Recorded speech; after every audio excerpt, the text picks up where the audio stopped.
dear viewers, as well as the panelists, to the very last, I think this perhaps is one of the very last webinars or forums. Social entrepreneurship, a paradigm for inclusive economic recovery and growth.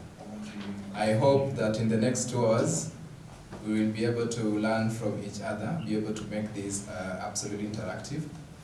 Wherever you are joining us, whether it's, we have some of our panelists joining us from the US, so it's like 6 o'clock in the morning. We have some of the panelists joining from Zambia, and we have some of the panelists joining from Pretoria as well as in Nairobi. So thank you very much, our dear panelists, for finding time to be with us.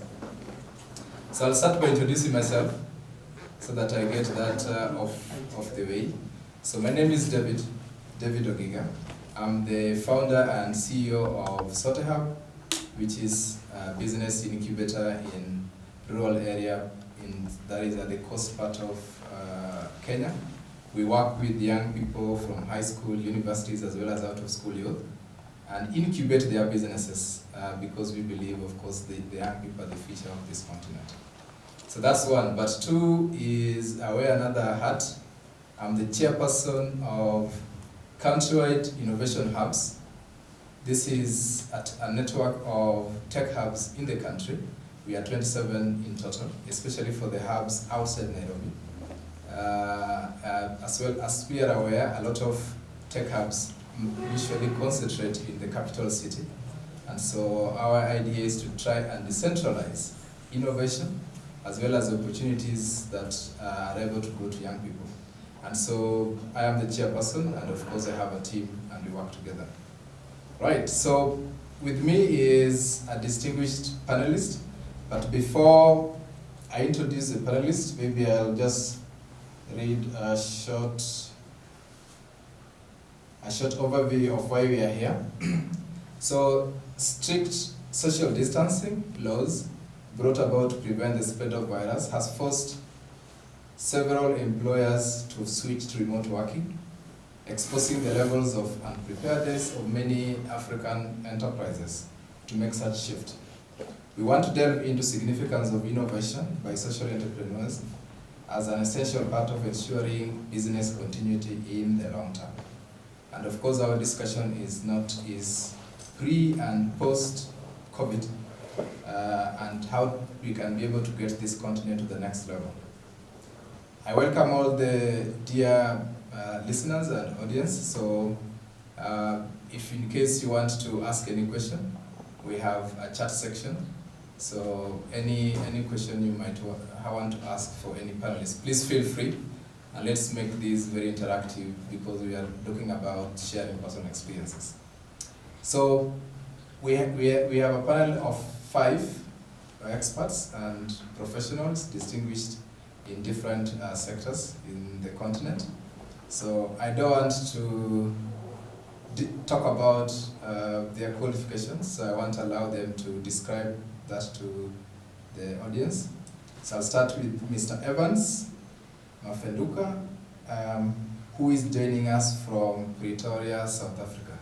So Mr. Evans, please, so you can tell us a little bit about the work that you do, and yes, just something a little about yourself as well. Thank you. Thank you so much, David. My name is Evans Mafenduka, just as you have said. I am on the board of End Poverty, which is a faith-driven, not-for-profit organization that works on a number of continents. We have been in operation since 1985, and our vision is really to equip local communities to become self-sustaining. We also have a vision our mission is to empower hard-working men and women with economic and spiritual resources that in essence enable them to unleash their potential and free themselves from poverty. I've been working in microfinance for over 35 years, and I've had the privilege of working on almost all of the continents of the world. But I'm stationed in South Africa, where I am working as a consultant, but helping, if you like, the Development Microfinance Association just to gain recognition in South Africa, because the sector is struggling and does not have as much recognition by the government as is necessary. But over and above that, I work also to support some of our partners that are part of the End Poverty Network. I hope that explains who I am. If you have any other questions, please let me know. Thank you. Thank you, Mr. Evans. I think that explains a lot. Thank you for joining us. Next is Madam Elena Pons, I think joining us from the US. So, thank you, David. Good morning and good afternoon, everyone. Thank you. First, I wanted to thank Ashoka and the organizers of the annual African Conference on Social Entrepreneurship for having me here. It's my pleasure. And I represent Oryx Impact Fund, which is a fund of funds focusing on fund managers in Africa, either regional fund managers or global fund managers that have a strong presence on the ground. And the idea of Oryx Impact is actually to leverage that knowledge of these local teams while using Oryx as a platform, as a channel for capital to in the various strategies. In our research, when talking with fund managers, we have gathered that some of these fund managers have a high concentration of investors, mostly DFIs. And we've seen that a lot of them are ready for the diversification of investor source. So that's basically, in a nutshell, what we do at Oryx Impact. We'll select fund managers that firstly adhere to at least one of our focus areas, which are economic development, and with that, the main trait of that is job creation, climate change mitigation and adaptation, and female empowerment, with the overarching goal that what we want to do is to create opportunities on the ground, so to mitigate forced migration. So first, fund managers need to adhere to the strong impact themes, at least one of them. And then secondly, we'll look for fund managers that through their track record, their strategy, and their business model can prove that they can achieve meaningful financial returns. I'm the fund manager at Oryx Impact, and I joined a couple of months ago when the firm was established. My main responsibility here is to build the portfolio, to do deal flow and build the portfolio. So finding fund managers on the ground in the African continent.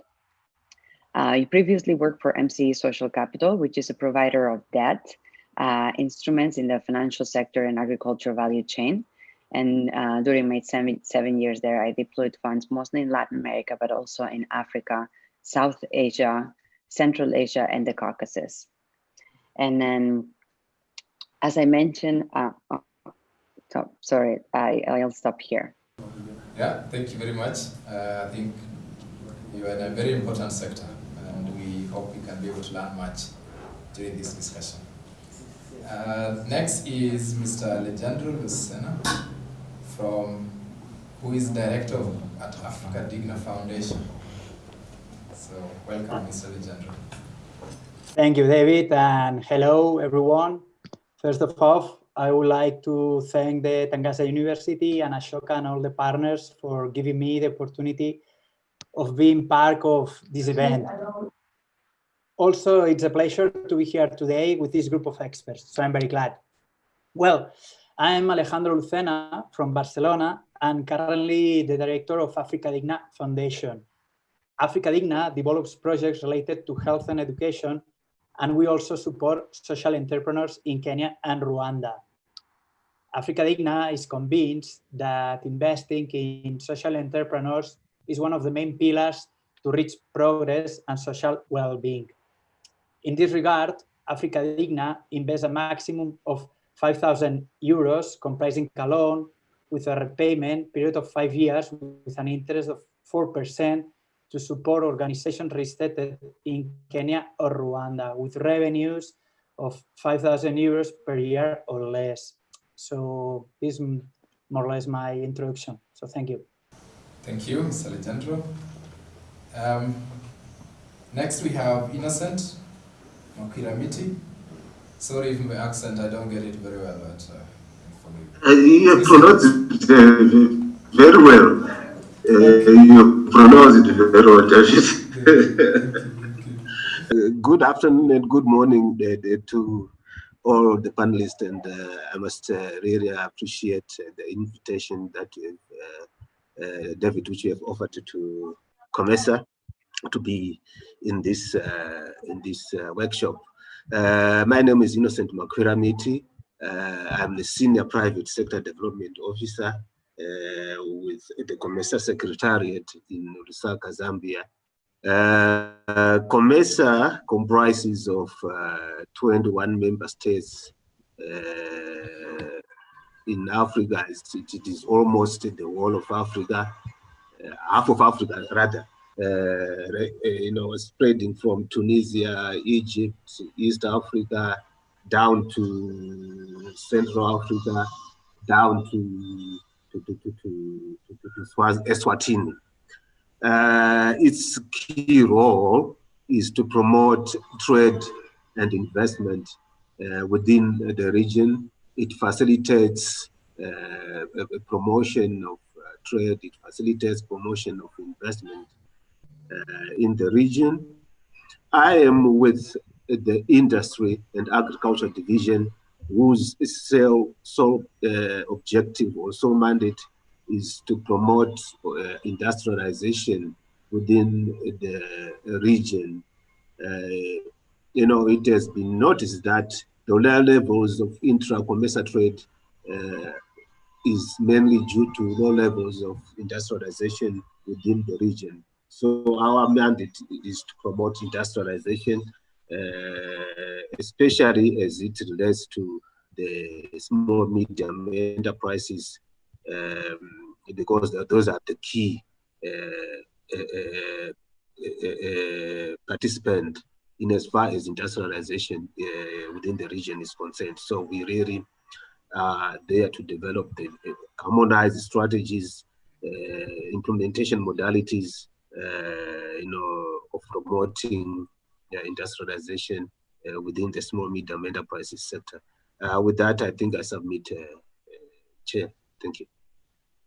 Thank you very much, Innocent. Next is Mr. Chukuma, I think, joining us, I think also from the US, Managing Partner for Race Course Capital, Nigeria. Welcome, Mr. Chukwuka. Thank you very much, David, and thank you to all my fellow panelists here. Yes, I am dialing from the US, so it's wonderful to actually have been invited by Ashoka, because I've heard so much about the organization. I wish we were live in Kenya so we could see that maybe next year. But suffice to say, I'm an investment banker. I've always been an investment banker. Racecourse Capital, we are a principal investment and advisory firm focused on West Africa mainly, but we have done a few deals outside of West Africa. We believe in the flexible capital investment model, which allows us to invest across the spectrum of capital, mainly equity and mezzanine financing, but sometimes on the senior debt side through partnerships with funders. I'd say our key expertise is actually in project finance, corporate finance, and restructuring assignments. We do advisory work, but even in those situations, we sometimes will switch out and take some kind of equity stake in the transaction. I'm based between the US and Lagos. We have an office in Lagos in Nigeria, but my partner and I go back and forth between the US. Again, capital tends to be outside of Africa, especially for the large infrastructure type deals. And then you obviously have the transactions on the continent. So we go back and forth. we believe again that we should invest across stages. So early stage growth, expansion, capital. We have a club of investors that we work with, even though we don't have a dedicated fund. Although we are planning to raise a fund soon, we actually have a club of investors that come into our transactions. Believe in risk-adjusted returns. So we're essentially looking to generate attractive risk-adjusted returns where we can preserve capital, but also have some kind of capital appreciation. And yeah, we pride ourselves in taking our time to understand sectors like technology and fintech and financial services, media, telecoms, but also other areas like healthcare, which obviously is closer to impact investing because it's possible to do good and also invest. So thank you very much for having me. Thank you very much. And with that, I think it wraps the intros. So we'll request our dear audience that tell us your name. You can also introduce yourself in the chat section, which organization you work with, because we also want to know who is joining us, and you never know, could be an opportunity for sort of like a partnership. So, Mr. Chikuka, I think Vincent shared with me a book you wrote. Vincent, who is a director for Ashoka in Kenya. I have not had time to read it because I was given like half an hour ago. But during your submission, maybe you could also be able to talk a little bit. I'm sure you'll be sharing also your journey on entrepreneurship during this. Sure. Okay.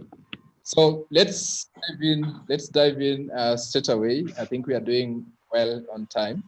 So I'll start with Mr. Evans from BOD End Poverty. From the description, End Poverty has helped build over 200,000 small businesses in 37 countries, which is around the world. That's really amazing. And so what we wanted to find out was, what kind of businesses do you consider? And in your journey of investing in the African context, what could be the success and challenges? So just in a summary, if you could be able to. Thank you so much, David. We, like I said earlier on, really work with the poorest of the poor, or rather, that's how we started. We do have a new initiative in Kenya now that looks at social enterprises, but in the last 30 years, we've really been working through partner organizations that are locally based, that work in poor communities, providing what many people would think or know as microfinance. And those institutions, of course, work with poor women mostly in the rural areas. And so they provide a lot of different types of support, which includes credit itself, and also some business training, some coaching, and a few other social matters that will help communities. Now the businesses themselves involve anything from agriculture, manufacturing, through trading and service. And because these are very tiny loans, we really are talking about very small scale manufacturing. We could be talking about metal fabrication, like making door frames, window frames. We can be talking about carpentry, or woodworking, making, chairs, and making a few, furniture-based things. You could be talking about, trading, where you find a lot of people working in markets, selling vegetables and fruit, and also selling maybe second-hand clothing. So we basically work with all sorts of small businesses that you would actually expect to find in the informal sector. But of course, having shifted our attention to, maybe not shifted because that would be a wrong term to use, but having added, if you like, social enterprises, beginning in Kenya, we are now looking at, bigger versions of those businesses. And, some of the businesses that we have considered, we haven't really started operating, but we've looked at a number of small businesses or social enterprises that we want to work with. And some of those are in the education sector, working with people that are homeschooling their children, or working with, if you like, some children with learning disabilities. We've looked at, companies that are producing, if you like, personal protective equipment, PPE, because of the COVID-19 pandemic, and also distributing those. We also are looking at food security businesses like, crop and animal, farming, also producing animal feed, small scale manufacturing. We've seen people that are manufacturing clothing, some of them leather products, and exporting them worldwide. And we have also worked with a few people that are in medical services. So it's a whole lot of businesses that we're looking at. Okay, I don't know if anything that you want me to Thank explain. you. Yeah, thank you very much. And I think just to the sector that you are focusing on, I think even in Kenyan context, it supports nearly 80% of the jobs in the informal sector. And so I cannot underestimate the importance of that sector. So maybe if you could just also share with us how the journey is like working with this group. What are the challenges you face, or how do you overcome, and successes? I think that's something we'll be happy to listen to. Well, in terms of successes, I think we've done quite well, in the sense that, when we look at the 25 million that we've invested worldwide, and also having worked in 37,000 countries, we have financed a lot of businesses. Actually, I don't have the figure now, but we're talking about in the hundreds of thousands of businesses that we've supported. But in looking at current performance, particularly during the COVID, where a lot of our businesses were affected, if you like, by the lockdowns and the curfews, and for most of our clients who were affected by travel restrictions, you'll find that we actually, have continued to support over 500,000 businesses. In the last month alone, we were able to save, if you like, more than 50,000, jobs from, all our different partners put together. We have saved also the jobs of the staff of our partners. And in the last 3 months, we actually talked about saving more than 146 jobs from our partners, because some of them were not able to continue operating. So some of those challenges have actually translated into us not really being able to recycle, if you like pre-COVID, we used to recycle about 95 cents in every dollar that was lent out. But because of COVID and the failure of some of our clients continuing to trade, we find that, in June, for instance, we only recycled about 35 cents in every dollar that we invested. But, things are looking up now because of the massive fund that we put together that helped our partners not to shed off any jobs at all, and also some of the support that we gave to the clients of our partners, which kept them going and helped them not to use some of their savings, to tidy themselves up during the COVID period, because we provided a few grants for them. And we also helped them with some of the PPE, items, so that they could wash their hands and put on masks and stuff like that. All right. Thanks. Incredible work going on there. Yeah. So now we turn to This is Elena, running Oryx. This question is in the Kenyan context, so, but I think it could also relate a lot to what's happening also in the other African countries. So as much as there's a lot of innovation going on in Africa, Kenya, for example, we have the tech Silicon Savannah, yet a lot of entrepreneurs still complain of a financing gap. And especially we are talking about early stage and the unbanked population. And so maybe also that target group that Evans, through End Poverty, are focusing on. Is there, what is it you can be able to advise, or if you have any views for countries, for example, like Kenya, how can we be able to bridge this gap? And also, as you answer this, maybe also you could also tell us how you measure impacts while doing this kind of work. Thank you for the question, David. So I will answer in several steps.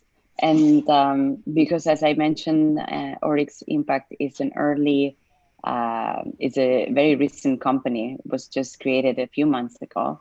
I will talk mostly based on the experience that I have on impact investing in Africa and in general across the world, and also experience of my recent conversations with fund managers through Oryx. So the lack of access to funding capital for early stage companies and SMEs is widespread. It's nothing common to Kenya or Tanzania or just African countries. It's just widespread everywhere. I mean, there is a huge gap between the micro entrepreneur that has access to microfinance services for their business, and then the large corporations that can get access to banks and capital markets, right? So there's this missing middle that has been, it's in some places is wider, obviously in other places less, but there exists everywhere. There's a huge funding gap. And the problem with that is that if we are intending foreign investment to cover that gap, it's never going to be the case, because foreign investors, when they invest in the country, they basically want to invest in companies that are visible, they have a good story, and they're easy to manage because they manage these investments from far away.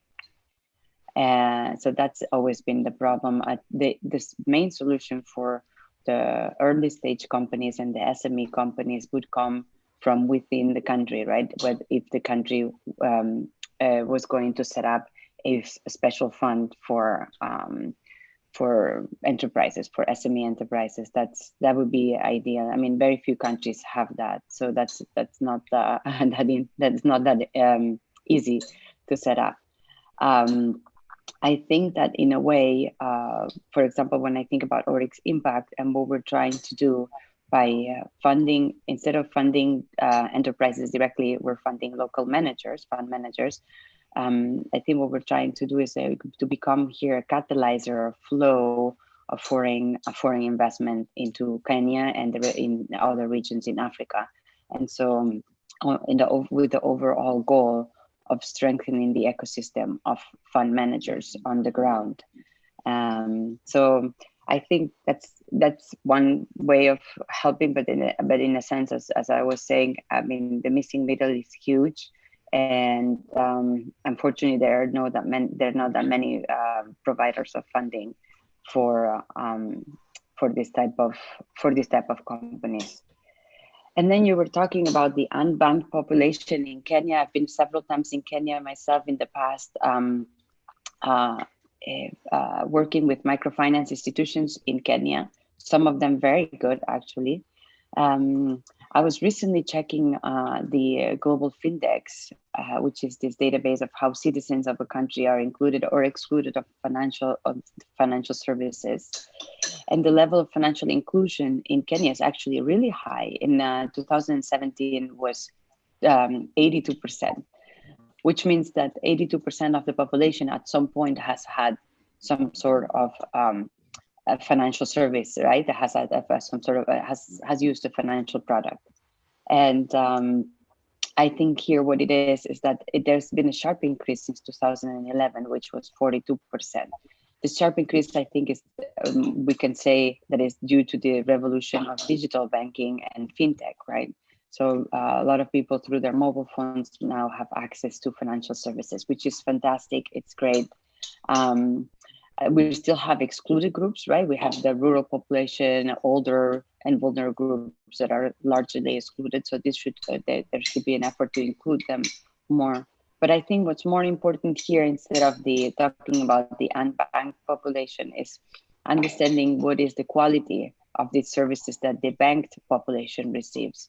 I understand that Kenya, and it's been that way for a while, but that Kenya is working on a bill, passing a bill on for regulation for fintechs, which I think is very needed, because there's been many cases of predatory lending through fintechs, through the widespread of fintech. I mean, I'm not. It's like a newer version of payday lenders. So not all fintech organizations, obviously, I'm not generalizing, but there's the lack of regulation that's a real problem in Kenya, more than the access to financial services.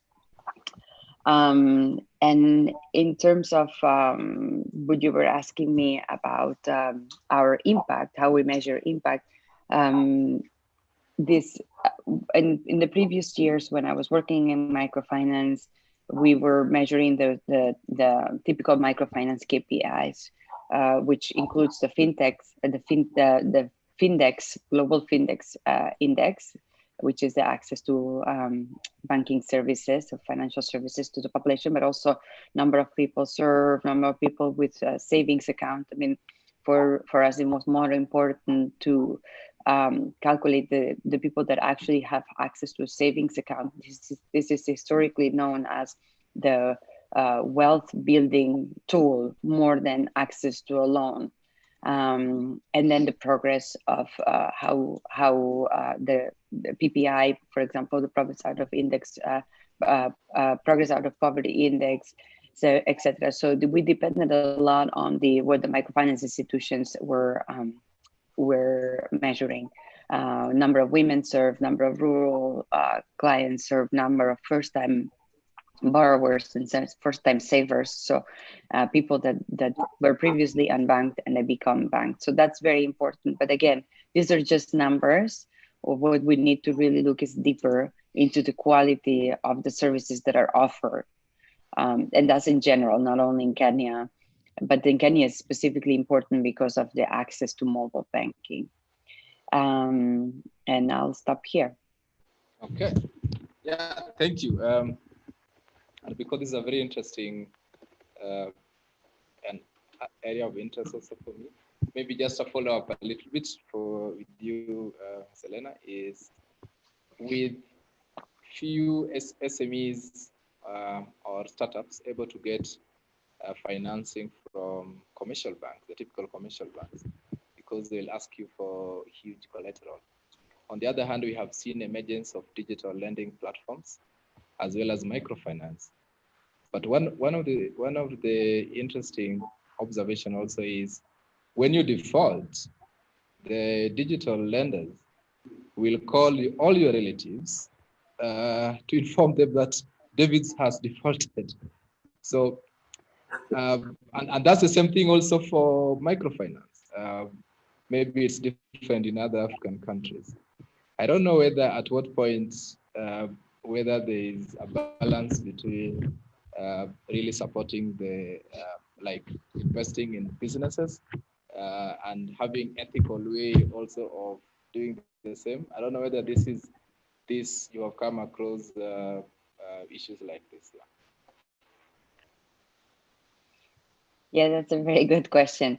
I was not aware that they call all your relatives. I know they call your guarantors. So whenever you have your co-signers, whenever you get a loan, you have one or two co-signers depending, because you have no collateral.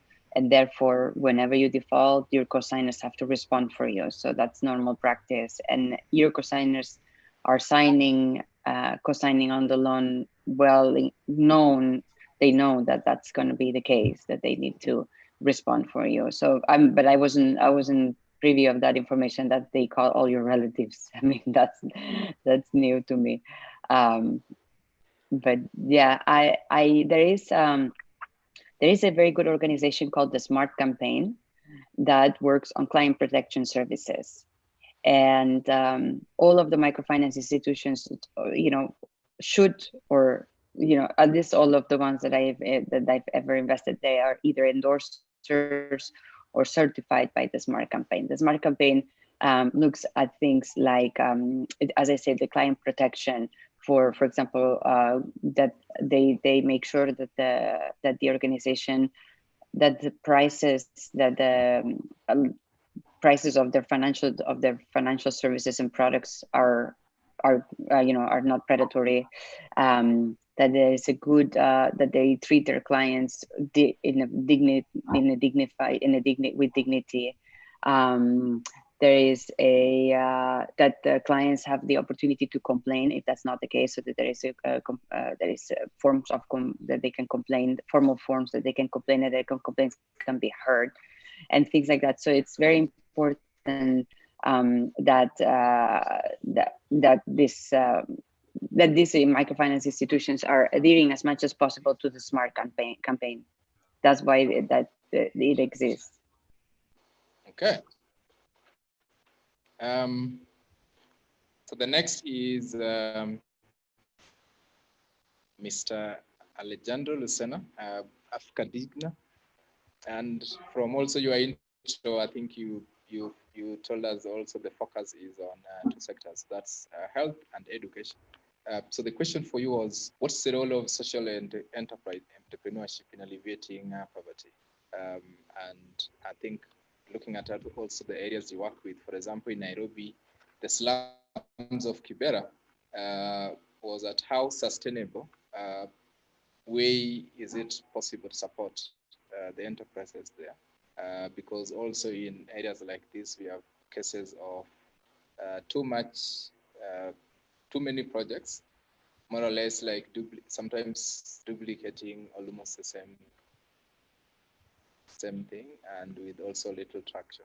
So maybe you can talk about also any view on universal basic income. But I think the question is, how can we strengthen social entrepreneurship and that it be able to offer a lasting solution in poverty alleviation? Okay, thank you, David. Yes, it's true that, right, thanks to many of our interventions, we have seen important change in the different communities that we work with. For example, awakening the curiosity and concern of young people to learn. The results force us to continue. And regarding to the role of social enterprise, it must be remembered that the social enterprise are born thanks to people with a spirit of solidarity. People that not only seek profit, and also in their income statement measures values such as equality, sustainability, or environment within our economic system. That's why now more than ever, social enterprise must be supported as engine of social change. This support must also come from public institutions. They have to be more involved, proposing alternatives such as a tax incentive for social business, for example. By supporting social enterprise, wealth is generated in all sense, not just in the economic way. For example, as you mentioned, in Kenya and Rwanda are such an amazing entrepreneurs with purpose and commitment to do great things. For example, at the slums, we are working at the Soweto slum in Kenya.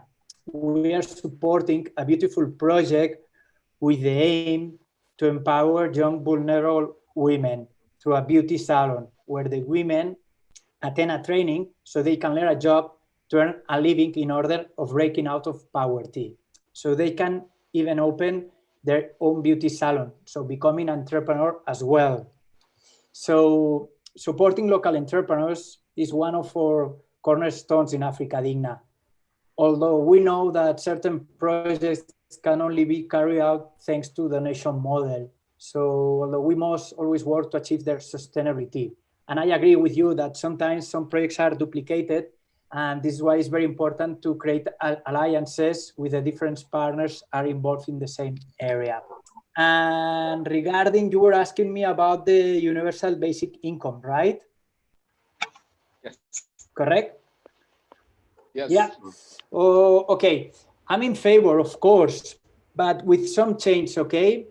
I think that it will be very important to do a preliminary study should be made of why each person or community has come to depend on a basic income and change his or her situation. I think universal basic income is a help, but it's not the solution. In some countries, it's not being well distributed, and new rules are needed to avoid fraud. Perhaps it will be more interesting, although involves much more work, to know in depth the circumstances of each person, why he or she is in that situation, and see what can be done to eradicate the situation.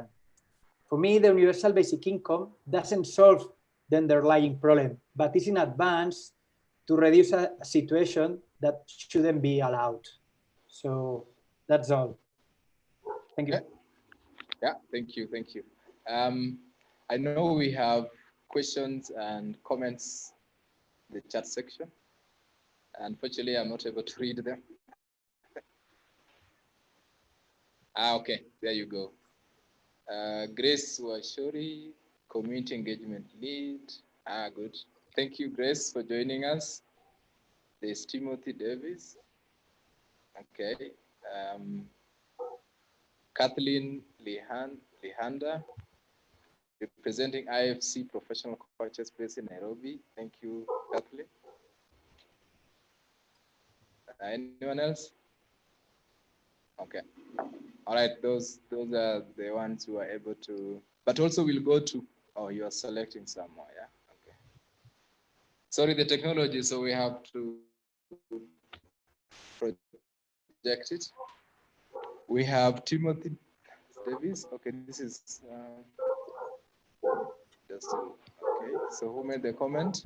Anonymous. So Anonymous that said, addressing poverty and financial inclusion, sometimes ethically questionable can come to know. Okay, I agree with you.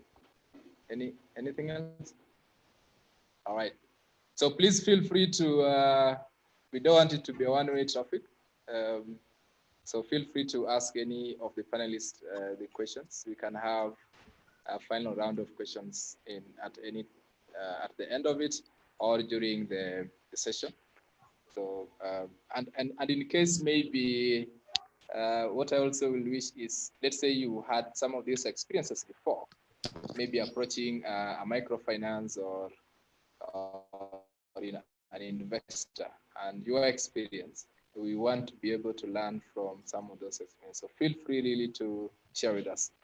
So the next question is Mr. Innocent joining us from Zambia. I'm happy, Mr. Innocent. When we talked at first, you were worried about the storm. So I'm glad you are still surviving. It appears it is cleared now. The sun is out now. It is cleared. Yeah. I think you had rainmaker. Okay, fantastic. Okay. Okay.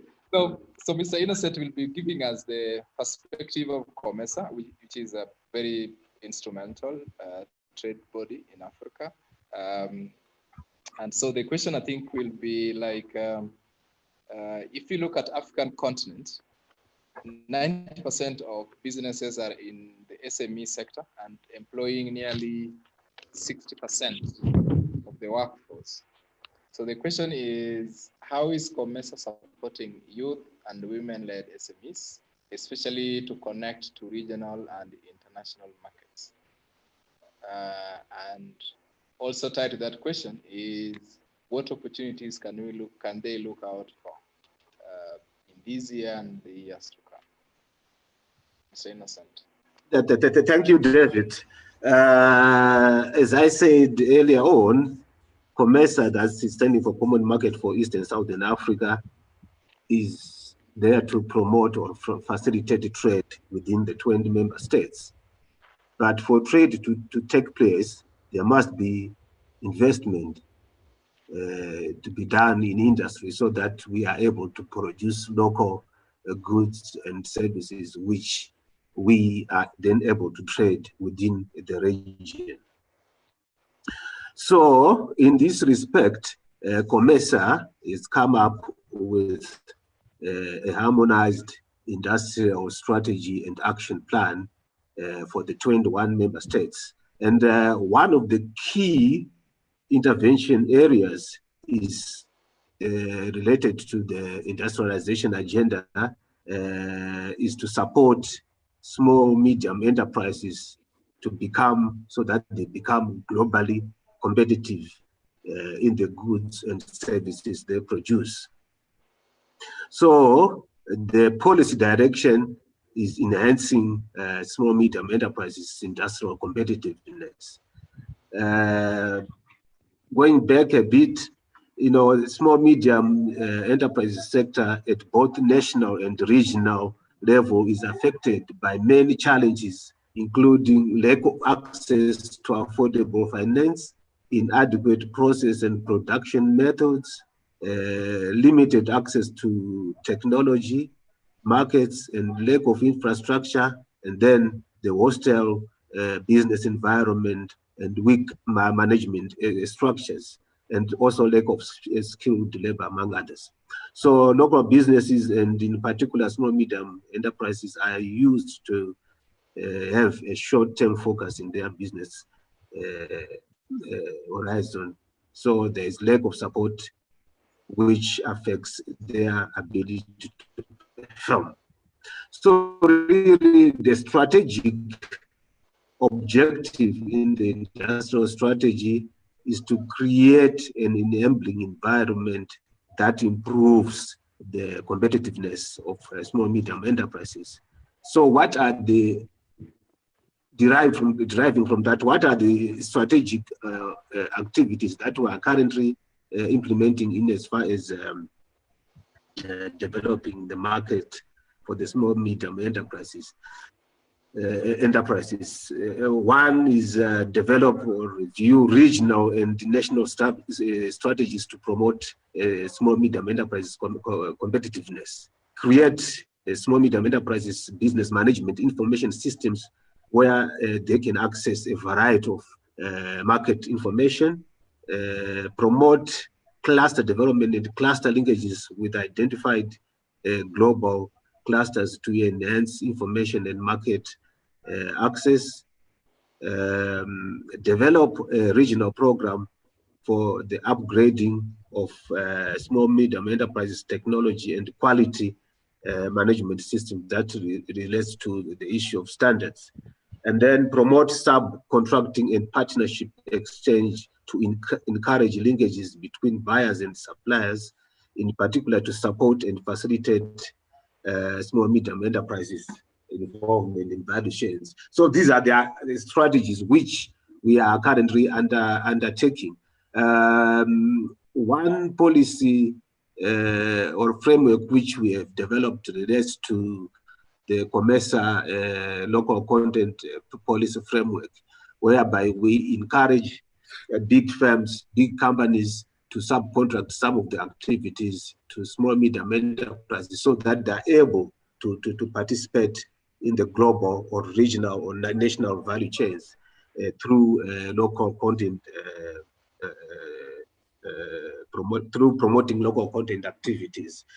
So now these are some of the activities that we are currently employing as which are currently in place as COMESA in an attempt to promote small medium enterprises so that they are able to join the regional or global value chains. However, now with the COVID-19 pandemic, you know, there has been some disruption, or there is disruption in the regional global value chains, and this has affected the performance of most small, if not all, small medium enterprises. You know, with the closures of borders, you know, movement of restricted movement, etc. This has affected the business activities of most small medium enterprises. But what we've done at COMESA is that we've developed guidelines which are there to promote increased local production during this pandemic and also after pandemic COVID-19. So this really relates to the facilitation and encouraging local production of essential goods and services, including COVID-19 PPE by private and public sectors within the region, by reshaping manufacturing and strengthening sector competitiveness through consolidation and innovation and tapping from the potential of women and youth, among others. So you can see how we are trying to assist the youth, the women during this pandemic, COVID-19 pandemic, and also identify regional value chains, formalize small medium enterprises, women and youth-owned business that promote an integrated regional manufacturing and joint industrial projects based on comparative advantage. The idea here is that because the global value chains have been disturbed, now we are trying our best to promote regional value chains, an integrated approach to manufacturing, where both the women and the youth are involved, so that we are able to produce what we have been importing from outside, but we are producing it locally. So these are, and also to enhance digital transformation, that's the e-commerce, the e-trade, to reduce and avoid physical contacts during transaction within and across member states, while at the same time cutting down on transaction costs. So these are some of the activities which we are actually promoting during this COVID-19 pandemic period, and we hope that they will be upscaled after the pandemic is stabilized. With those few words, David, I submit. Thank you. Okay, thank you. And just a follow-up, maybe you'll just comment on it briefly. During COVID, there was little movement of goods into our countries. And I remember, for example, in Kenyan context, we did realize that the Kenyan entrepreneur or SMEs can actually manufacture some of these products, whether it's PPEs, whether it's medical supplies, ventilators. We were importing, we import even cutlery, textiles, which are really materials that we can be able to produce in the country. So I just wanted to find out, and for example, if you walk into the supermarkets into our countries, I find sugar from outside Africa. I find a lot of goods that our farmers can be able to produce and we can be able to manufacture locally. So the question, I think, at your level at COMESA is whether manufacturing is dying in Africa. Kenya, I think the contribution of manufacturing to GDP now is 10%. I think over 3-4 years ago, it was 17%. So you can almost see that it's contracting. I don't know what's the experience of other countries. Is this something that can also be addressed under COMESA or under AU? Thank you, David, for that's a good question, which you have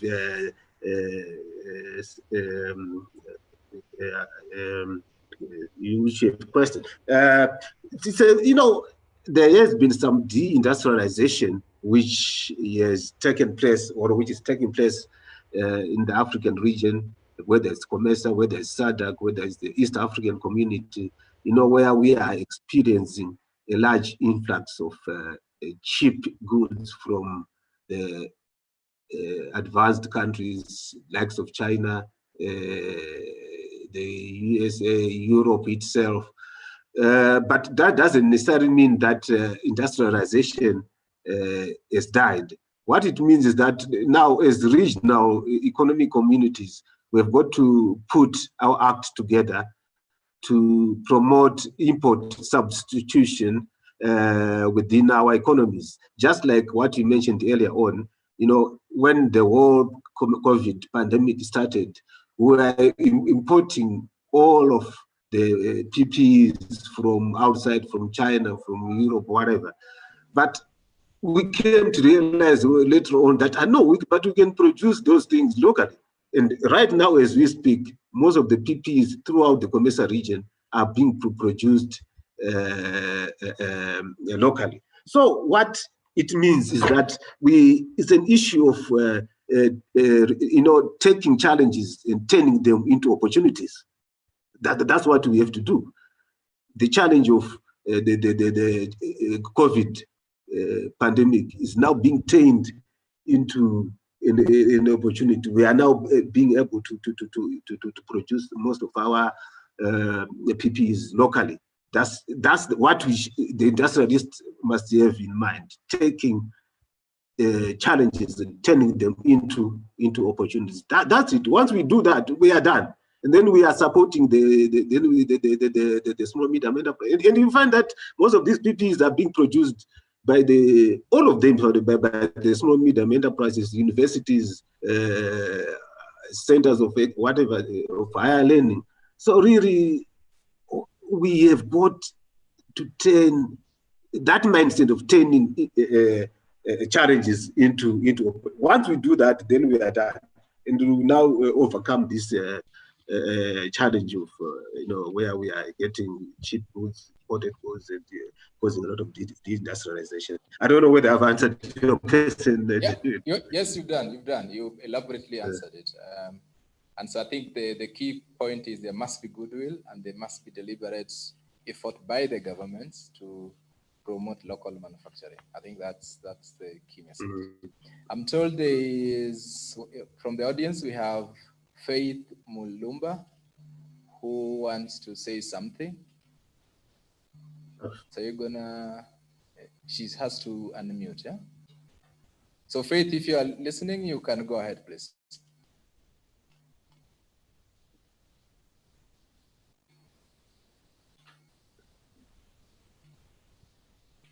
She's on mute. Yeah, she's on mute. Okay.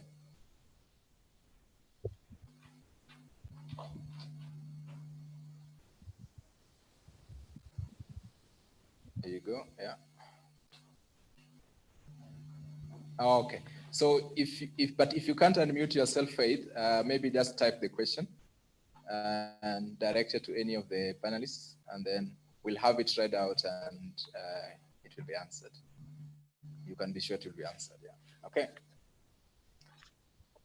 Right. So, and please keep on the questions coming. Like I mentioned, we want to get your views on these interesting different topics. And so keep the questions coming to any of the panelists or general comments. We'll appreciate. So we go to Mr. Chukuma from Race Capital. I think one of the things that you mentioned that, yes.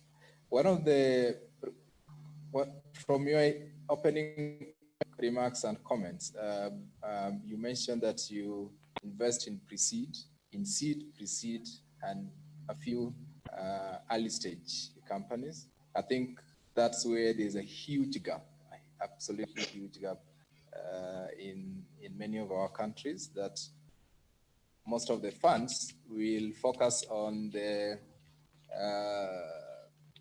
once there's post-revenue or when the companies have a bit of traction. And over 90% of these noble ideas actually die at that very early stage. So we will wish that you share with us your experience investing in this stage. In terms of ticket size, maybe you already mentioned that. How do you be able, because I think most funders say that's a very risky stage. You don't know whether this will succeed or not. So how do you cushion yourself as an investor, and also generally on how many African markets you're active in or planning to expand to? Okay, thank you very much for that, David. So the way first of all, our principal investment business is actually new. We started last year. So before that, we're mainly advisory driven and more for infrastructure type deals deals, when people are in the development stage, instead of taking all our fees as cash and upfront and things like that, or just capital raising fees, we will switch some of that into equity stakes in the deals. But what we realized more recently, especially given all the activity and fascination with the likes of fintech, which is quite pronounced, but there's obviously tons of other startup activity. We decided to also begin to look at the early stage deals. The early stage deals for us, I think that entrepreneurs really need a lot of help and hand-holding, especially, and we can only do it for the spaces that we understand very, very well. So, at Racecourse, we shy away from industries that we don't have any knowledge in. So we're focused on things like technology, fintech, financial services, media, telecom. I think I mentioned healthcare before. The real challenge, as you can imagine, is understanding and working with through ideation to really figure out the value proposition, the unique selling point, and where the problem really is, and making sure that the team actually has the capabilities to deliver what they say they're going to deliver. So, for instance, you're looking at a fintech play. We just had one that we declined in our investment committee. Where they were lacking was in the experience of the team within the context of working in Africa, especially a lot of our markets. They're not normal places to work. Somewhere like Nigeria, for instance, there's high volatility, highly uncertain, very complex, very ambiguous, right? And this was before COVID. So now that COVID is here, it's even more. Even the regulatory environment, the FX, FX is always a big issue in emerging markets, but in particular in Africa. And Nigeria has, a very, very tricky regime. But these are the markets that we've survived in, so much so that one has even written a book about it called In Pursuit, Journeys in African Entrepreneurship, where myself and my co-author essentially document our journey from Nigeria, living in America, working on Wall Street, and then coming back to ultimately set up businesses of our own. He in technology, I in investment banking, and then other businesses that we're doing. Even now, when I think of opportunities, sometimes the opportunity comes as a result of personal pain. So, one of the things that I used to when I was in banking, I was just listening when Alejandro was talking about health and education. Alejandro, when I was in banking, you would not believe in the mid-2000s, I was sitting at a strategy session, about 2008. And, after we had discussed, this strategy session for the following year, we started to close, and I asked a question. I said, listen, how can we be closing a meeting like this? We haven't discussed agriculture. We haven't discussed, given all the food security and challenges that we know exist. This is 2008. We haven't discussed healthcare, right? Given that with sick, if you have a nation that isn't healthy, health is wealth, right? If you have a nation that is healthy, you got a problem there. So we certainly need more beds and more hospitals and things like that. And then lastly, education, because if we don't fund the education sector, it's going to be a problem. And, the guy in the room who's a credit, risk kind of guy, I used to sit on credit committee and exco for the bank I worked for. The guy says to me, he says, but Chukwuka, you realize that the cash flows of a school are children and the cash flows of a hospital are sick people. How do you take security if there's a problem? And he sort of giggled. And I was so sad and disgusted at the same time. So though I sit on though Racecourse is set up as a, we're more on the traditional spectrum, we actually decided that we must have at least 10% of the things that we do on this other side, on the impact investing side. So whether it's,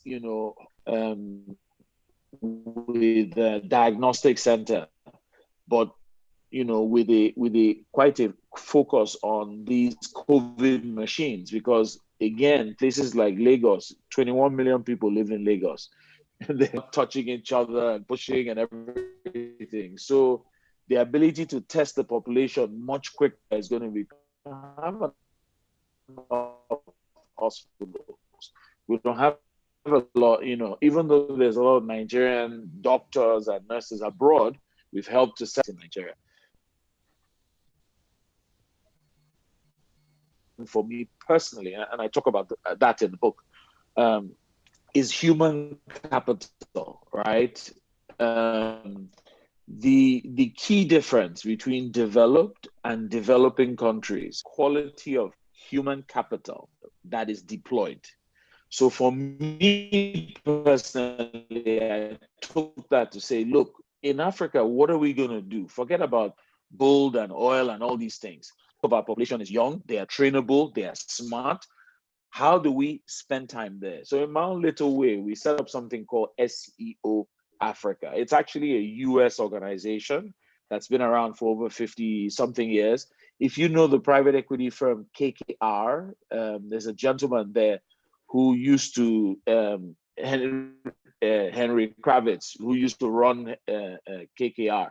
He's actually our overall chairman. So I sit as the chairman for Nigeria, and I'm on the board for Africa. And what we do at SEO is we take these kids from Nigerian and Ghanaian universities, but we've actually started taking kids from Kenya and SA as well as Cote d'Ivoire. And we bring them to Ghana. We do training for them. We mentor them. We sometimes have to, clothe and help them with their dressing and things like that. We do everything. We take them to a hotel to learn about soft skills like, dining etiquette and things like that. But we also do hard skills, whether it's financial modeling and different things. And then we deploy these kids to a number of firms. We have an engineering program where they go to like a STEM track where they go into Tullow Oil, the guys who found oil in Ghana.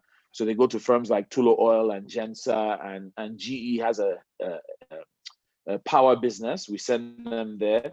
We also send them abroad. So kids who've never left the continent before but have been trained by us. We have clients like Goldman Sachs, Bank of America, Merrill Lynch, and Facebook. So we helped last year to run a hackathon for the weekend to help the kids, better understand how Facebook would challenge them in terms of an internship. And, some of these kids never traveled before. Because we've been doing this now for 8 years, we have over almost 500 kids that have gone through the program. And would you believe that we actually have some that have reached the vice president level at Bank of America Merrill Lynch, even though they had never traveled, 8 years ago when we started. So we've shipped them to the offices in Hong Kong, in New York, London, and Paris. And they in turn now contribute money to SEO to help the next generation, because we explain to them that it's not about you, it's about those that are coming after you. So those are some examples in a way where even though we still do power and infrastructure and sort of those type of things, we also dabble in your world, even if it's only 10% of the time. The last thing that I'll mention before I stop is, since I was in the US for the last year, I found myself feeling very, very sad for small businesses in North America here, in Canada, and specifically Canada and America. And so I decided to lend some of my time for free. I joined a group of advisors. The US has gone through a lot of Black Lives Matter issues. There's now serious, I would say it's more like South Africa, my brother Evans. It's more like what you find with the Black empowerment that's coming now to the US, as opposed to just affirmative action, right? So with the Black empowerment, what that means is that the people that control the country, really control the economic base, are now willing to shed some of the power to allow Black people to be on, not just employees, but actually C-level jobs, and also equity, just like you have in SA, get equity in the businesses and things like that. So what we've done is I joined a Black network. So myself, a couple of other people who are either ex-Wall Street or consulting or whatever. We came together and we're helping very small businesses that would never be able to afford our services, helping them with their business plan, the PPE, PPA, they have these loans that they had to get because of COVID.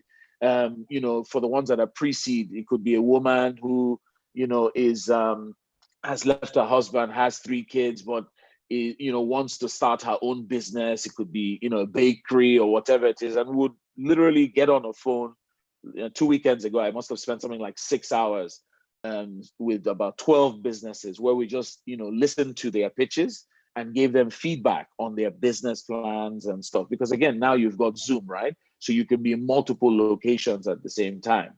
So those are the sorts of things that, I've thought of doing. The other thing is on the student side as well. This last week, I taught a strategy class at the University of Waterloo in Ontario, Canada, based on my book, again, as a way to give back. So while we are on the sharkish side, we still find ways of, helping. Yes, so I think the examples you give and the personal initiatives, the personal stories, I think this is what we want to hear. Because it inspires more people to take action. There are a couple of follow-up questions on your presentation, and also a couple of others for Comesa. But maybe before we go to the questions from the audience, maybe you'll comment briefly on this. Is that I think previously we say there's lack of funding coming into for early stage, and especially for the early stage entrepreneurs or startups. And I think Elena said that this is a challenge globally. It's not just limited to African context, but we see something different in Nigeria. For example, early this year, or maybe it was mid this year, you had one of the largest buyouts. Paystack, was acquired by Stripe for $200 million US. And that's nearly half of what Kenyan startups raised for 2019. And then that's one. But two is that we see a lot of vibrancy in Nigeria. For example, over 55% of the funding raised is going to local founders. And this is something that we, as a country, for example, in Kenya, we don't have very strong angel networks that can be able to support and invest into SMEs. So is there a secret to what Nigeria is doing that other countries can copy, especially in Africa? Yeah, no, that's a great question. And thank you for mentioning the Paystack example. I think it's about time that some good news came out of Nigeria, given all the trouble that we're usually in. So we're all very happy. And, the fact that the guys were young and the business was only a 5-year-old business selling for $200 million, that's great.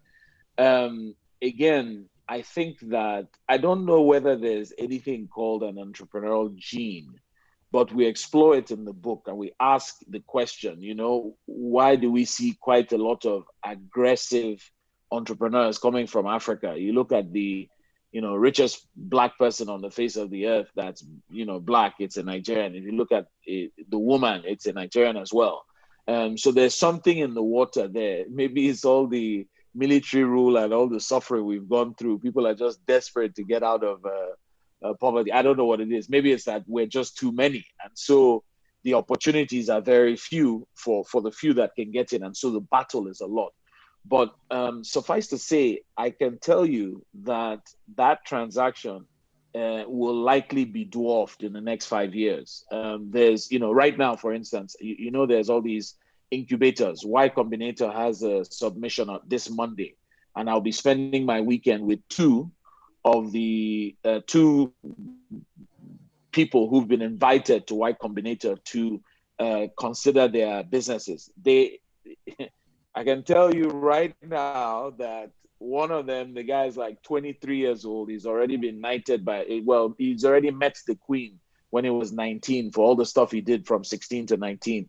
They're very aggressive kids. They're very, very smart, and they have some wicked solutions coming to the market. So I think, again, because Nigeria has so many problems, it now forces you to have to find solutions to those problems. Me, myself, as an example, while we were writing the book, we went through so much to try and get the book into markets like Kenya.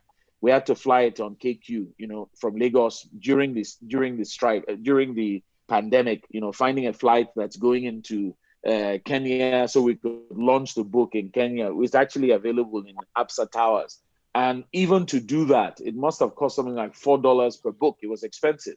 But that pain that we went through in trying to figure out how to get a book into Kenya, we're going to be live in Ghana next week.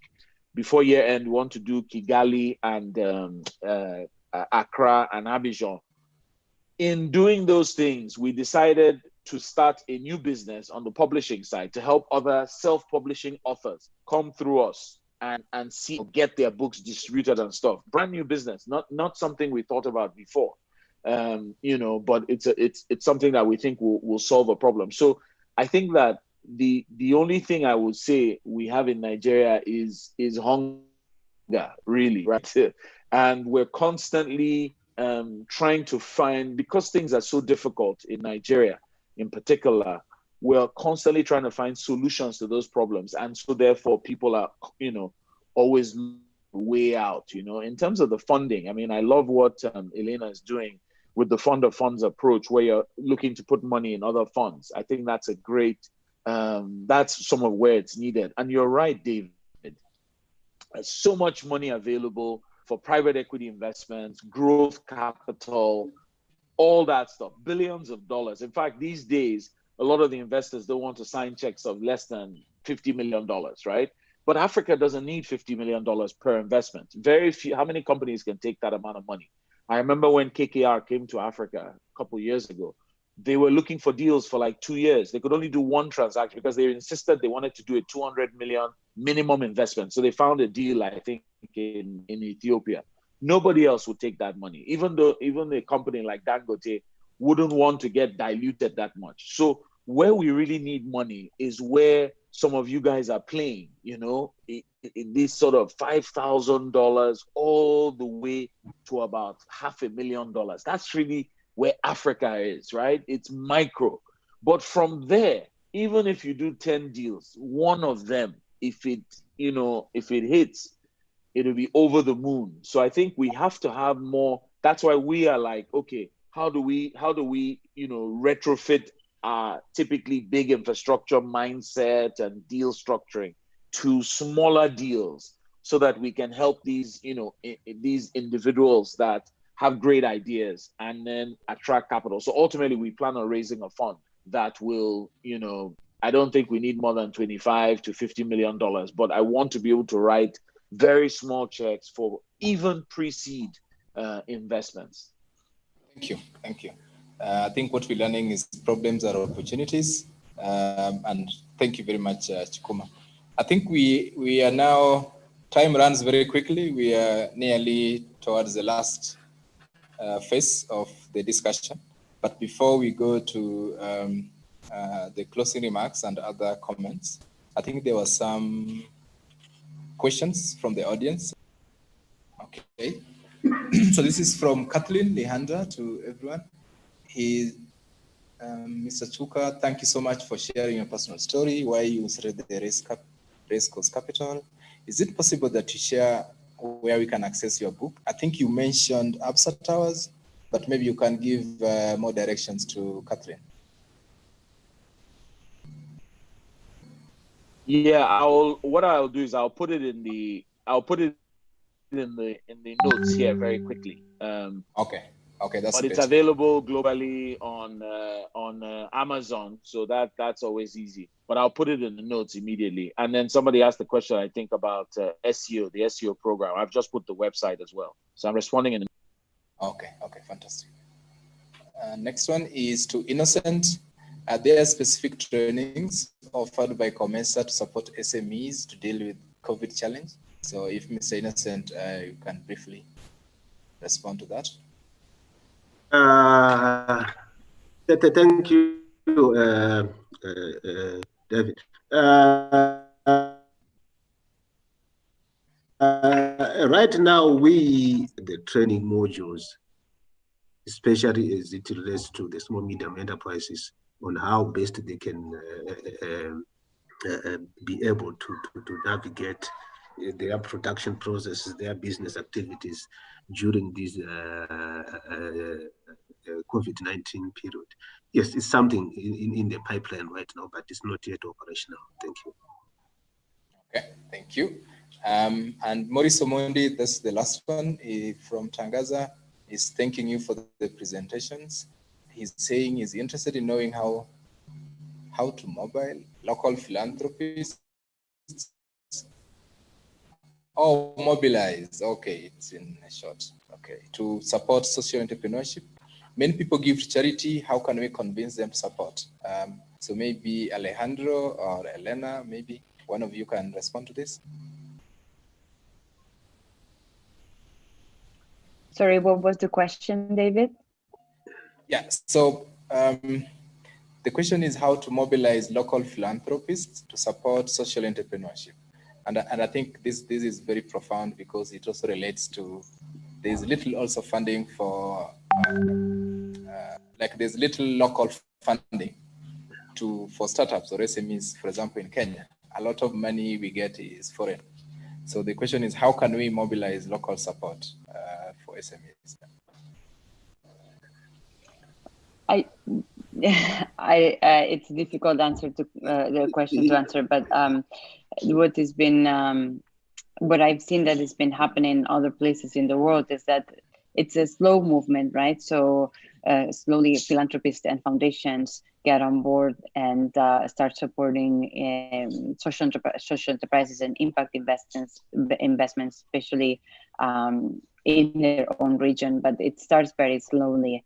I think that there is definitely now in Africa, for example, there is now access to more data of how social entrepreneurship works and how investors are actually responding and investing in this type of enterprises. There is an association called the African Venture Philanthropy Association, and they have recently just published some very meaningful reports about the funding deployed into Africa. They divided by region, so East, West, and Southern Africa, and it's really good. I would encourage any philanthropist that in the African region that is interested in looking into maybe going beyond just giving grants and making investments in enterprises, to look into these reports and to get connected with the African Venture Philanthropy Association, because that's the reason why it's a think tank organization for social entrepreneurship investing.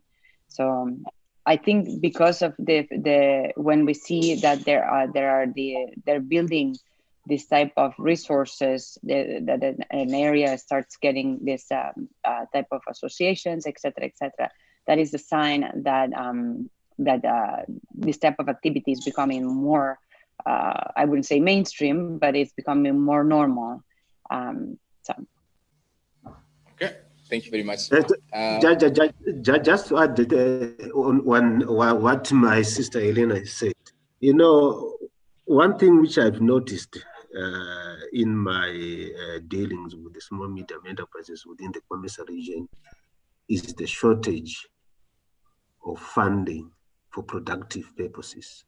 We are getting a lot of funding from donors, the likes of the European Union, USAID, but most of it is just for capacity building. What we really want, what the small medium enterprise factory or whatever company wants, is the meat itself, money for productive purposes. That is what is in short supply. A lot of them have been capacitated in terms of increasing production, but there is a acute shortage of funding for increased production and productivity. There are many areas that can be we can rely on. the diaspora funding, just like what is happening in Ethiopia, how Ethiopia has managed to raise funds from the diaspora to promote domestic production. That's another source of funding which must be tapped. The private-public partnerships, in as far as raising capital is concerned, is also another source. We've got the financial sector, we've got the non-financial sector. Those can be other sources of funding if really there is really joint public and private partnerships in as far as financial mobilization is concerned. So really what it means is the resources are there, but it's us who are lacking the innovative ideas of raising those resources within the African continent. That's what we are. That's why we are stuck. That's why we are unable to implement most of the strategies, industrial strategies. It's because we are failing to raise the capital to implement those activities. We are only relying on the European Union, relying on but those are not adequate. Those are grants. They don't take us anywhere. What we want is the meat itself. The meat is there here in Africa. It's us being innovative in as far as my colleague in Nigeria, Chukuka. You see, the idea is being innovative. That's what we all want. The funding is there, the resources are there, but it's a question of being innovative. How best can we tie everything and then come with a good package that we can say, okay, we can fund our SMEs. With that, I just thought to add what my sister Digna said. Thank you. Sorry, could I say something? Yes, Evans, yes. You know, I think we are our own enemies. We, you know, as Africans particularly, we are consumption minded, and we are always looking for a better deal somewhere. I mean, I think my brother Chukuma talked about, you know, I'm not quite sure if it was you, my brother, or it was Innocent, who talked about, you know, us importing cheap PPE from China, when we could actually have manufactured that here. And because we have such a mentality, we do not produce something that is attractive enough, you know, to actually get our own people to invest, you know, into what we do. And I think that's the first point. The second point is, I think we have regarded ourselves as poor for too long. And because of the mentality of us always wanting to be supported through donations, donors, you know, from overseas and stuff like that, we have actually, you know, made ourselves more recipients than, you know, suppliers of capital that can actually help us do what we need to do. You know, so I think first of all, what we need to do is to shift, you know, to have a mental shift, a paradigm shift, and see ourselves as investors and see ourselves as, you know, manufacturers rather than as consumers. But I think also a third point is maybe my brother Innocent from COMESA can spearhead this through policy, because I mean, I think our governments, you know, do not, you know, come up with policies that are enabling for social, you know, investment by locals. Like for instance, I mean, if you are trying to find some tax incentives to invest, there are a lot fewer in Africa than you would find, you know, in the developed countries. And so, you know, because of the poverty mentality and because of lack of incentives for us to use the little savings that we have to invest, we end up not, you know, investing anything and consuming. So, you know, the governments also have to come up with enabling legislation that allows locals to invest, and COMESA can, you know, spearhead that, you know, there are a lot of other things I can talk about. I just wanted to share these three. Wow. Yeah, I think the cat is coming out of the bag. We're starting to address the elephant in the room, and really, I think this has always been the discussion across the continent, also in Kenya, is that how can we mobilize local resources to support our own enterprises? So, Mr. Innocent, I think Evans has given you a very good challenge. we will be sure to invite you in next year's conference so that we can see if there's improvement. Because yes, because I think at COMESA level and also at African Union level, I think that if this becomes like a strong agenda, and that governments commit as a given percentage to support local manufacturing, local enterprises, and I think that perhaps will go a long way. So Innocent, we give you a challenge. well taken, David. When we meet next, I know we will have made progress towards this. I'll need to rope in my team here, including Chukuka. All right. Chukuka, yeah. You have got a lot of I'm ready for you, sir. I'm ready for you. I'm ready for you. Thank you. What do you want? Financial innovative ideas. How best can we? Everything. Yeah, that's what it is.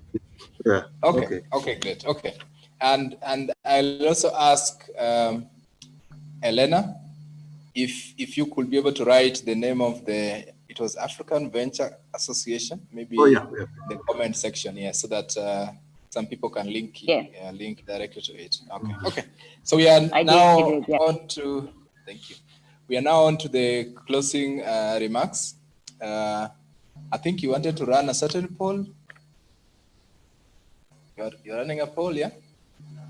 Okay, so the poll there will be a poll for the audience. Tell us what you think about the discussion today. You can also suggest on what topics we need to focus on next time. So the question is, what are your key takeaways from the session? And then, do you see any opportunities to build on better? I think those are the two questions. What are your key takeaways from this session? And do you see any opportunity to build better? So tell us what you feel on the comment section. So as we wrap up, I will ask maybe the panelists, so you will take maybe 2 minutes each. So we'll start with Evans. And the question is opportunities. What are the opportunities to realize the new economic paradigm beyond the pandemic? And so if you can talk about the opportunities in new economic paradigm beyond the pandemic, of course, and of course also give this, also include your closing remarks. Thank you. Very, very quickly, I think the opportunities are plenty, and COVID-19 actually has caused us to see those opportunities which we did not see. I think even before COVID, we talked about, the poverty that Africa is facing from an end poverty point of view. We saw that by 2030, 9 in every 10 people will be living in poverty, in Africa. And that, there's not much investment coming through to Africa by Africans. And I think we've already talked about that. So we decided that we would actually support, if you like, businesses in Kenya through our new partnership with a new organization called Kua Ventures. And that organization is actually meant to be working with Kenyans and making sure that we are supporting small and growing businesses that are founded and owned by Kenyan nationals. Of course, we want to help those entrepreneurs who really want to be Christ-like in terms of the way they run their businesses, so that they can combat, the corruption that we see prevalent in Africa. We are actually looking for SGPs that are looking for, investment of between $10,000 and $100,000. And, we also want to make sure that these businesses actually are taking advantage of, if you like, the opportunities produced by COVID-19 crisis. I think I will stop there, and I will just, if you like, type in the contact details of Kua Ventures that would promote what I've been talking about here. Thank you. Fantastic, fantastic. I think your colleague Madalena mentioned it also to us. So if you could type it, I think that will be good for our audience to be aware of. Thank you very much, Evans. Next, we can have Elena. So I think it's the same question. What opportunities you see for us to realize a new economic paradigm? Thanks, David. Well, I think that what we've seen so far through this pandemic is that there is an opportunity to strengthen the sector in general by helping by helping create stronger and more resilient enterprises. And the reason why I say that from the investor perspective, right? Because that's where in the realm where I work, I've seen investors staying and supporting businesses, exercising their patient capital. That's what impact investing is known for. So basically, existing funds, existing investments that are already in place, outstanding, have been either the clients have been given forbearance or relief to be able to make their payments in a later date when they have better cash flows. So I have seen also investors continue deploying funds in Africa and the rest of the world, continue making investments throughout the pandemic, of course, with a very restricted investment policy, if you want to say. They're not taking that much risk, but it's still, they believe, and that's very good. That's why we see, things are still moving. They believe that there are good companies, that there are good opportunities through the pandemic, and that this shall pass, and that we will restart our economies in due time. So I think that's very important. And then lastly, we've seen also some investors, with the help of some DFIs, create COVID relief funds for companies, for investments that if the existing investments that need that have tight cash flows and they need extra help with the liquidity. So I don't see investors going anywhere, and I see companies becoming stronger and more resilient, as I mentioned. And with that, I mean, what I was mentioning, the work we do at Oryx Impact of identifying exactly this type of fund managers as well. We see that the people on the ground are continue working, are continue launching funds, are continue finding good opportunities. So it's just a matter of not scaring away the investors, and they're not going anywhere. I don't see that. Thanks, Lena. I think that's very positive. And just on a personal note, Oryx, the choice of the name Oryx is a beautiful antelope in one of our national parks. Were you motivated by this? Yes, by the resilience of the yes, it's by the resilience of this animal, of the oryx, with then you're able to survive. So yeah, thank you. Good. All right, thank you, Lena. So Leandro, I think the same question, opportunities in the new economic paradigm and what you see beyond the pandemic for your company as Africa. Yes, the corona crisis opens the doors to raise the possibility of a new paradigm. A sustainable care system must be one of the fundamental pillars of this model to be created. As we saw in the last financial and economic crisis, austerity policies have created more inequalities. So new epidemics and crises cannot be avoided. So now it's time to act, understanding that our economic model must change to a new model, including ethics and social well-being. At the local level, the institutional capacities must be strong, building alliances with the public and private actors, so generating social impact, improving the economy through local trade incentive, after all, promoting the circular economy. So these, I think, the opportunities that we have to take. Mm. Thank you very much, Leandro, and for all your work in. You said you are in Nairobi, yeah? Yeah, now I'm in Nairobi. I just arrived 2 days ago.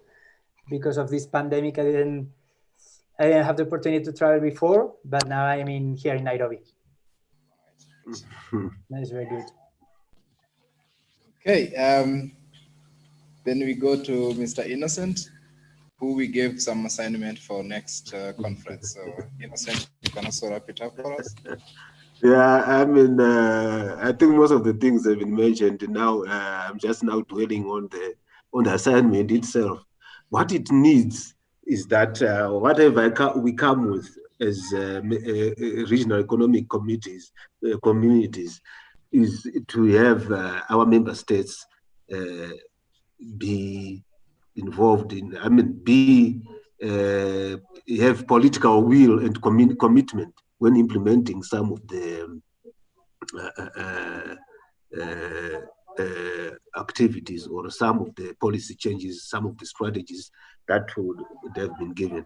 So there's that element of political will and commitment, policy consistency itself. Once we do that, then the opportunities themselves will also increase. Correct institutions themselves, which are going to run these the new paradigms, the new paradigm shift. We need solid and efficient institutions. Once we do that, then the whole process will sail through. So really, in conclusion, I would say that the opportunities are there. The COVID-19 pandemic has told us that no, we must take challenges and turn them into opportunities. We are able now to manufacture some of our PPEs, which we are previously importing when the pandemic started.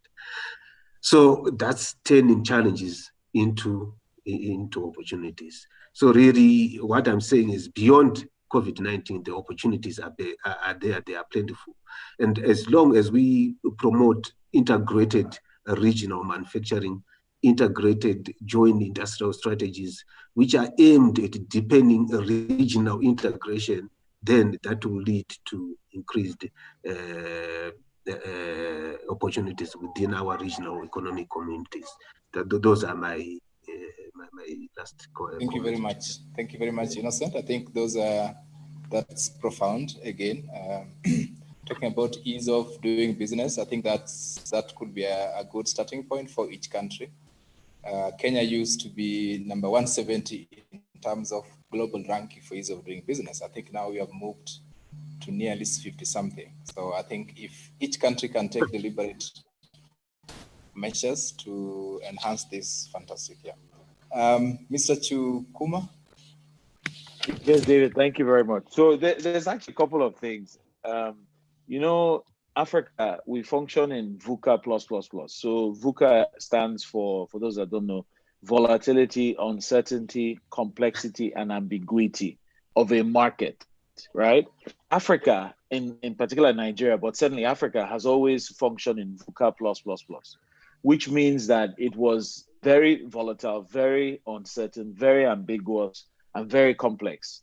The world joined us with COVID. So all of them in the US, in Europe, Italy, everybody was running around. COVID had scattered things. Africa didn't even shake because we already had Ebola, Lassa fever, malaria, everything, all at the same time, plus bad government, plus everything. And you're still, pushing out GDP numbers that are better than the world, right? So we are poised for doing very, very well in this current environment. You see that there's only 40, no offense, one death is too much, but 41,000 deaths in a continent of 1.2 billion people versus the great America that has lost 200 and something thousand and counting, right? And, it's still a lot of days before Trump goes. Even that alone shows you that we are in a very good place. The other thing that you should be aware of is that I made the point earlier about no one wanting to finance hospitals back in the day. Remember the point I made? This year, because of COVID, one Nigerian bank funded, nobody could fly in from Europe or come and help it. We did it ourselves. A bank set up a hospital in a week, beginning to end. So it is possible to do stuff. The other thing that was a big blessing is this oil curse. Oil fell so much that we had to start diversifying away from the typical commodity play where you sit down, do nothing, and just wait for oil revenues to come. Is in this year that the real asset, people, started making sense. What is a bunch of kids come together, young guys, 5 years later, they built a business that they sold during COVID for $200 million. And I was telling you before that there's going to be many exits. And then, of course, we had the Africa Continental Free Trade Agreement that was signed 2 years ago. Nigeria joined it this year. And I believe for the first time, because of this crisis, Africa will begin to, ease up its borders. It's crazy that Alejandro can probably go into more countries in Africa with ease than I can. I mean, that's just ridiculous, right? Because of the passport. So I think now with the free trade agreement, ease of moving of goods, South African Airways is having problems. We hear that the Ethiopians might be the ones buying them. That's better than it being sold to the Dutch, KPM, I mean, whoever it is that's in the Netherlands. Acquisitions are going to be within Africa. And I think that is beautiful. So those would be some of the things that I think, I wanted to mention. And then lastly, for the first time, Africans were always looking for visa to go abroad. America. Do not come to Africa because you have bigger COVID problems than we do here. It's usually the other way around. Remember when Ebola was happening? All the land from Africa and BA ran away.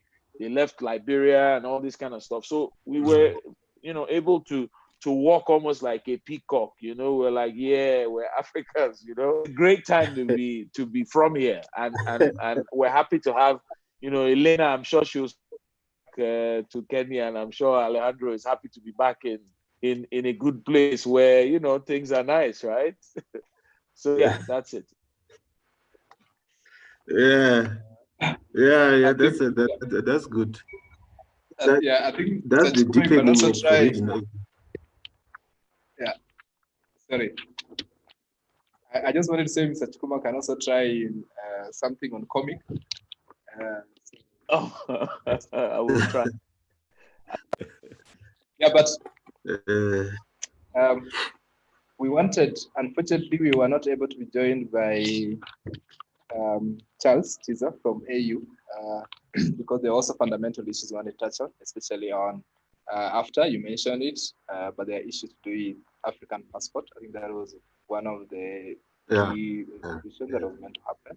So, but we hope that we pray for his help and hopefully he can be able to join us in the next. So I don't know whether there were any comments, but I think there were a number of comments. Okay, all right.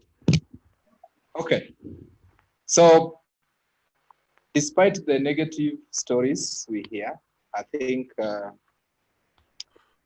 there's still also positives. For example, 4 countries in Africa have poverty rates below 3%. So that's Equatorial Guinea, Gabon, Mauritius, and Seychelles. Of course, we really talk about this because we like to focus on the bad ones. But it will take a lot of team effort. And just like Michael Jordan says, teamwork wins you championship. Talent wins you games. And I think if all African countries come together, we can win the championship. It will take governments' initiative, it will take citizens, it will take efforts of our organizations in this panel. And so it will be a collective citizens of Africa. And in the words of our icon, Nelson Mandela, the greatest glory in living lies not in never falling, but in rising every time we fall. It always seems impossible until it's done. It has been an honor of my life to host you for this event. So I want to sincerely thank the panelists, wherever you are, our friends from the US. So we're just wishing you a good day ahead. our friends from Africa. Today is, of course, Friday, and Friday evenings and afternoons we are now almost going to weekend. So again, to thank our audience for sticking with us for the last 2 hours. I want to thank Tangaza University, Ashoka, and all the partners who made this possible. Thank you very much. Enjoy your weekend. So I want to hand over to Benedetta. Thank you very much, all our panelists and David for moderating the session. I would like to thank in a very special way Innocent from Lusaka, Elena Pons, Spain, and she's in the US, Chikuka from USA, Alejandro, who is now in Nairobi, Evans from Pretoria, and also David, I mentioned again, from Kenya. It has been an honor for you to grace this last session of the conference. And the things that are coming out is that we really need to have collaborative efforts to ensure that we build back better. And it's for us to look forward to more partnerships that have been developed from these sessions, and to look forward to creating more value for what we are doing in our continent. In the last 2 days, we've had a series of sessions. We've had in total, for each day, we have had 7 sessions. And out of these sessions, the main theme that is coming out is that we have to collaborate for development. We have to collaborate for economic growth. We have to collaborate to work and to grow Africa beyond the pandemic. We thank all the participants, all the delegates, all the teams that have put this together. And in a very special way, we thank Tangaza University College. We thank Ashoka.